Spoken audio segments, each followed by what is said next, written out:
family, it's Tasha MamabearPrepping. You already know what time it is. Get your drink, pull up. Let's talk about it. So we're going to talk about a topic that is near and dear to my heart. And I have discussed this several times on my channel. But recently, people have been emailing me to get more guidance on what to do if things go left, right? They have all these thoughts going through their mind of what could happen, right? Different ways this could go. And have been asking me deeper questions, right? And some of those questions have been deeper stuff in regards to fortification, right? Hey, you've mentioned a couple times in your latest video that there was a difference between security and fortification, and there is. I've done several videos on basically just calling it home defense kind of all together, where I have touched on some areas of fortification in those videos, you guys, but predominantly those videos have just been like security stuff. So what we're going to do is I'm going to go over the difference between security, home defense, home security, and fortification.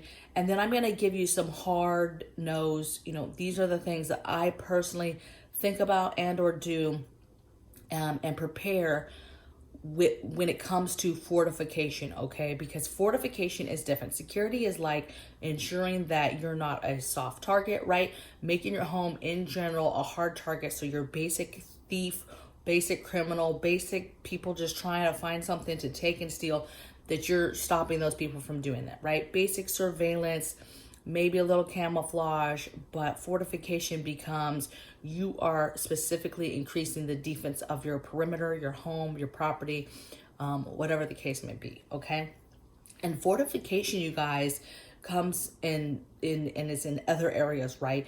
That's fortification against fire, severe weather, flooding, people, marauders, bad people, all types of stuff, but it is to bolster your actual defense of your position, of your home.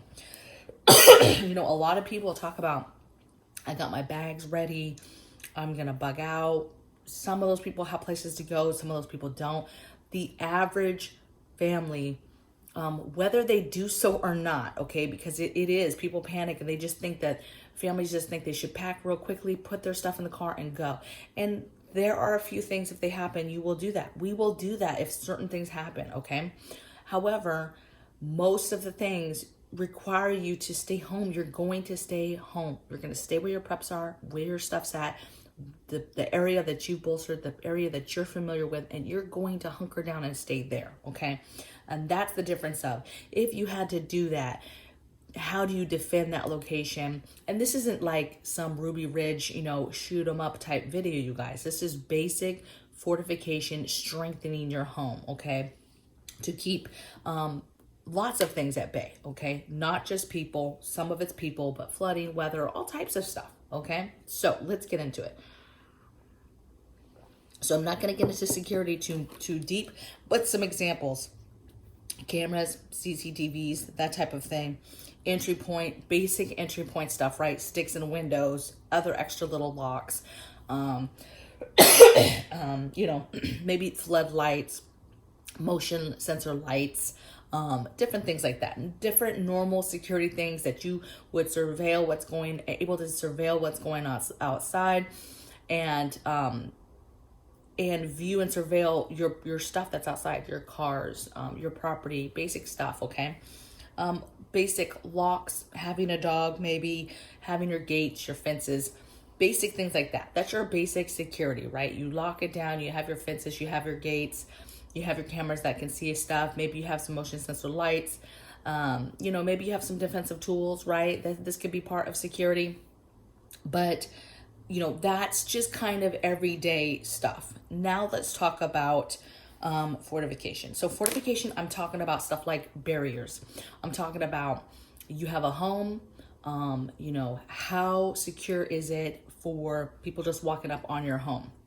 How secure is it for somebody to just drive up to your home, maybe possibly drive a car, whether it's accidental or on purpose, right into your home, right into a room or whatever? What rooms are accessible to that type of scenario, right? And how do you bolster that? I am a big fan of barriers from the outside, right? huge flower pot areas that you take the big stone, you line it out in front along your home, do those big flower beds, fill at least a third or a half with gravel, okay, because that bolsters it even more, strengthens it even more, and then you put your dirt in your plants. And then from there you could put, depending on what plants, you could put some stronger type hedge type plants or something that's even more of a barrier, okay? Be careful with putting trees, obviously, because the foundation of your homes, but there's a lot of barriers that you can build that will literally are just flower beds or plant beds. And by putting some gravel in part of it and building them up with big stones, that stuff is helpful. Also, your siding and different materials that you can put on your house, you know, is your house a brick? Is it stone? Can you add any of that stuff to the side of your house or the front of your house, you know, for decor, but it's extra. You're bolstering the defense, you know. Can somebody just take a weapon and shoot it into your home and it can get into your home, no problem? Or do you have some sort of barrier to stop that type of stuff? Do you have barriers to stop certain things? We have some large windows, you know, in the front of our home that somebody could just barrel a car in. You know, we had to figure out how do we bolster and that barrier, okay? There's big, huge pots that you might see that are outside of like businesses and stuff like that. You buy those big, huge pots, again, fill it with halfway with gravel and then put your dirt in with a plant, okay? Stack those up in front, okay? You could do some more as far as pillars, cement pillars and different stuff strategically in your front yard or whatever as well, and then conceal that around or behind, you know, conceal it with a plant or a hedge or something, right? Do it and then put your stuff around that, okay? So there's different things to barriers, okay? What I would do with each of these areas is if there's something that speaks to you or makes you think, oh, I want to get more ideas on that, then you just take that one element and then start watching videos on it and take care of that one element, right? If you're talking about barriers from the outside, right? You know, cement garden beds, or, you know, bolstering stuff like that, okay? Strategically placing stuff like that in a place or an area where it could stop something, right? Like a car, or it could stop, you know, as an obstacle that you could ride into a fire plant or something, okay? So think about those things. Next thing I have is stuff. Fortification is like when you're doing your windows, wood for your windows, you know, fortification, you're doing that. A lot of people do that for storms, right? Hurricanes, things like that. But we have wood for indoors, outdoors, depending on the situation. But that is a form of fortifying your home. You are fortifying your windows. You are fortifying your home because you know that something is coming, whether that's looting, that's people, whether that's a storm coming, whatever it is, you are trying to protect your home and defend it, okay? Bolster its defenses. Heavy duty entry point stuff, right? So now you're talking about the barriers that maybe you get some brackets, you get a 2x4, it's called a zombie bar, and you just have that ready to go. So you can just zoom, zoom, zoom, put those brackets up, you've already bought them, and put your zombie bar down, put your 2x4. And you could do maybe a couple for each door. But hardcore fortification. Yeah, you can talk about barriers from within, but what do you have for basic fortification of windows and doors and entry points that are a little bit more than just your basic window locks, your basic extra stick in the window? What else are you doing to really fortify that window from the inside, okay? Or that door. So heavier thought process in your entry points. Next thing is think about things like, I just said fire plan, right? So think about things like observation points. Where would you go on your property or your land? Is there a tree? Would you have to go on top of your roof? Where can you go where you could observe what is going on from a higher vantage point? Where could you take binoculars and go and see what's going on? Hopefully this is concealment, right? You are concealed, but you can still see out and see what's going on and observe. You can observe if people are coming. You can observe if anything, water, flooding, anything. It's for a lot of things, okay? So observation, you need to be figuring out where your observation points are. Where can you go where you live? This works for apartment buildings too. We did this. How could we get up and finagle our way up on a roof to be able to see? What trees were around that we know we could shimmy up to be able to see, okay? Is there surrounding buildings, maybe not our building, but is there surrounding buildings that looked a little bit easier to get on top of to be able to see things, okay, and observe things? You can do this. I know it takes a little bit more thought process. I know this is also above some people. They're like, I don't have this in my capability to think like this and do like this. But it truly could save your life if you even do a couple things to fortify your home, okay? Radio setup. So radio setup, I'm a little 50-50. So some people believe, hey, you should have your radios out. They should be plugged in. They should be set up, ready to go. Like your ham radios, your CB radio, all this stuff, right? But with so much of there being a threat of CME, we're overdue for EMP threats, cyber attacks. I mean, you name it. We definitely have a concern there with leaving, a whole setup out on a regular basis. I feel better. I like when it's up and set up and it feels good that it's ready to go. But I'm more leaning towards the fan of I like to set it up, get my channel set, get my information, and then putting it in a Faraday cage. But again, some people say, hey, look, that could still backfire. You could put all that stuff in a Faraday cage. Something happens, you pull it out, start using it, and then the enemy or whatever hits again. There's another wave, and then you lose it. So it's kind of, there's an argument back and forth. You're going to do what you're going to do. The important thing is get the radio stuff, get everything you're going to get. Figure out in your home where that goes. How is it set up? How are you going to power it after grid down, right? Where's the space? How does it fit up? You've got all your things that you need to be able to set that up. You've set it up before, all of it together and powered it and have that. And then you can leave it or you can put it in your Faraday cage or box or whatever. That's up to you. That's your call. But having those things, having pulled them out, having knowing channels and different things to get basic information, that is going to be important, okay? And that to me is a way of fortification because you can still fortify and defensive, and if you can still get intel, still get information about what's going on outside, that's important, okay? Let's see. I put another fortification. I'm sure you've heard of these basic ones. There's 1,000 things you can do, but basic things that we prepare is having barbed wire, right? Having a bundle of barbed wire that you could throw up on the top of your fence line or throw up over any kind of area that's an entry point or that you're worried about, okay?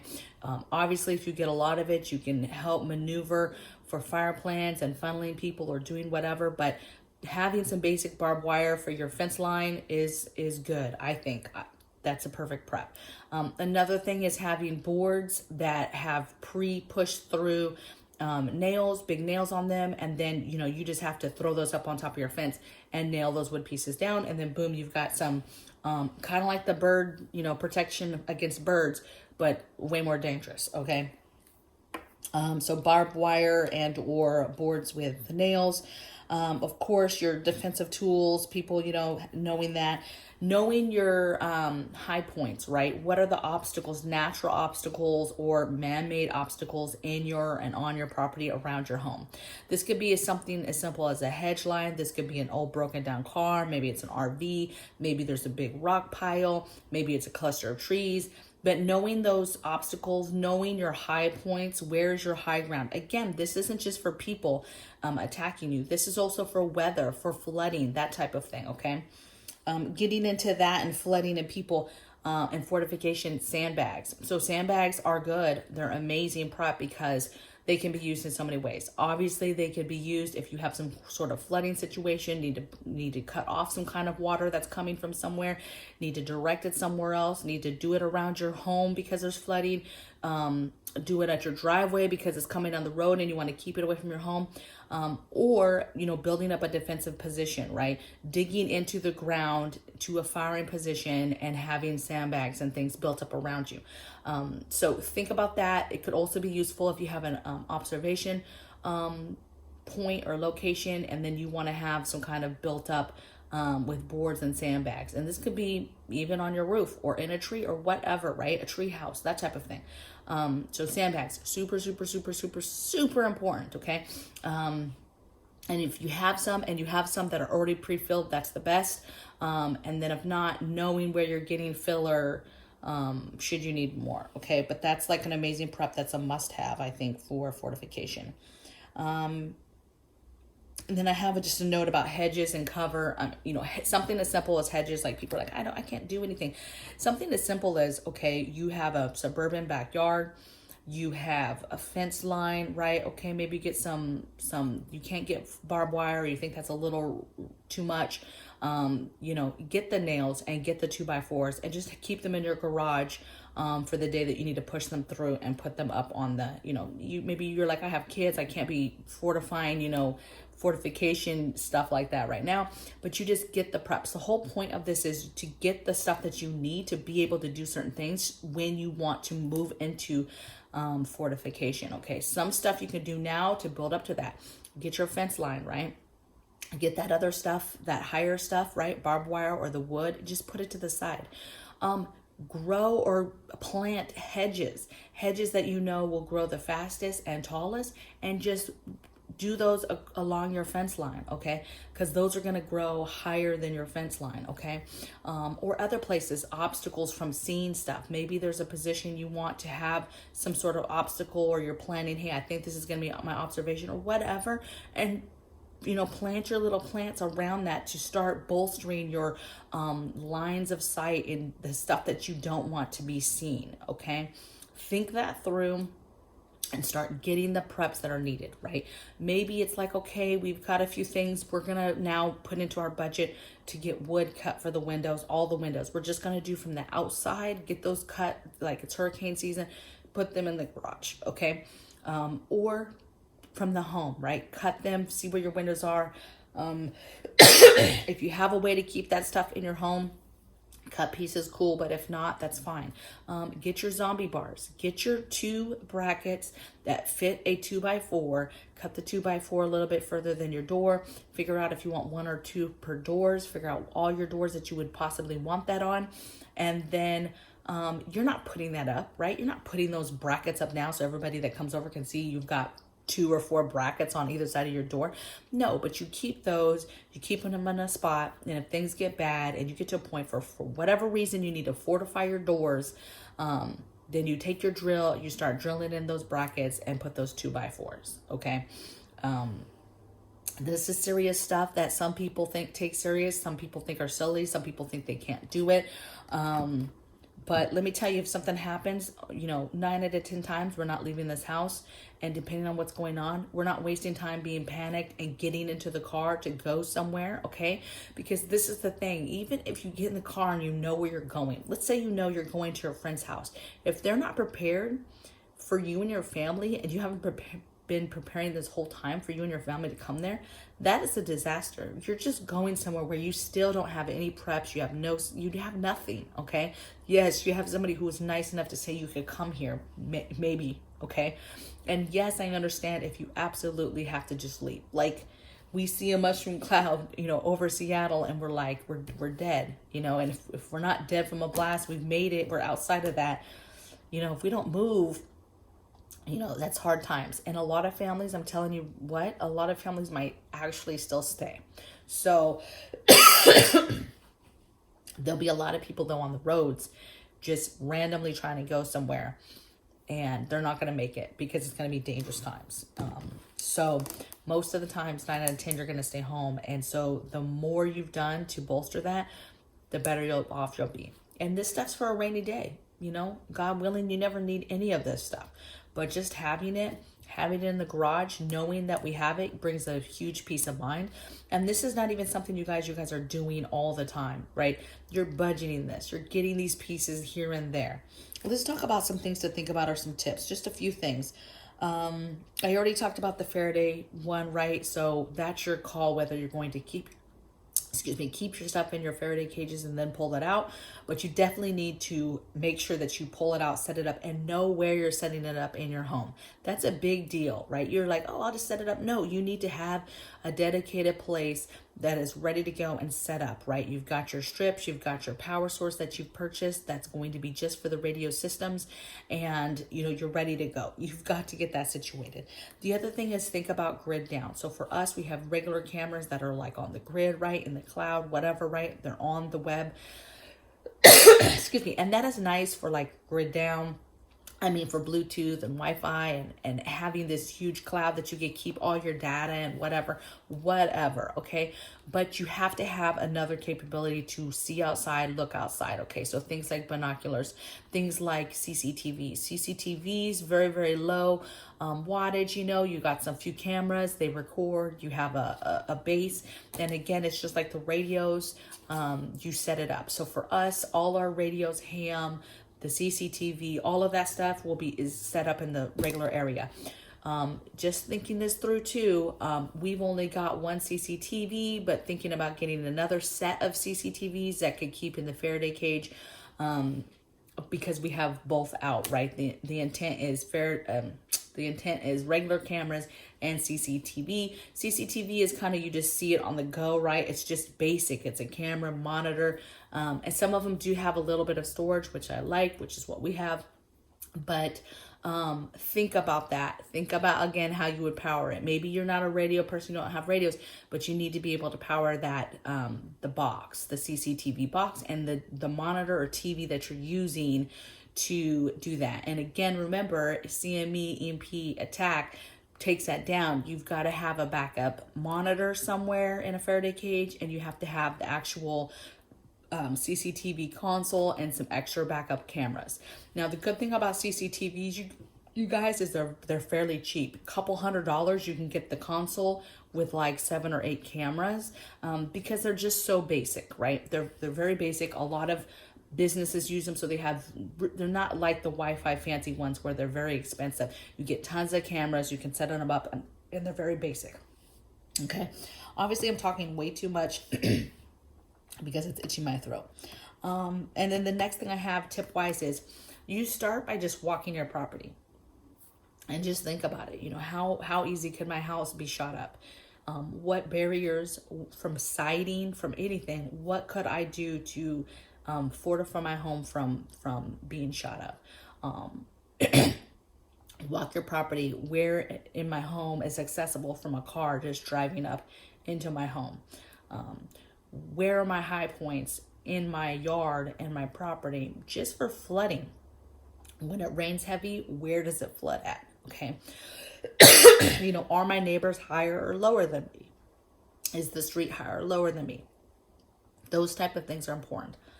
Watching for dark spots. Where would you have your observation? Where would you do fire position? Okay, things like that. Where would you store things? Where do you need to start bolstering and doing planters, and garden beds to bolster, you know, barriers? Start thinking about that stuff now. Okay, start thinking about, you know, your barriers in the sense of, hey, let's go get some hedges. Let's go get some bushes and start doing a perimeter and get that stuff growing, okay? You got this. It's not as scary as it sounds. Obviously, people that are in the military are a little bit more comfortable with this, but it's like anything else. Everything can be found on the internet, you guys. So there's a ton of videos on this stuff that go way more in depth with it. With me, for me, I'm just telling you what me and my family do and have, and ideas and things that we have in play that we utilize to fortify our home. Okay, my throat is killing me now from talking so much, so I will see you guys tomorrow in the next video. I'm excited to see your guys' comments on this one, and blessings from my bear cave to yours. Take care. Bye.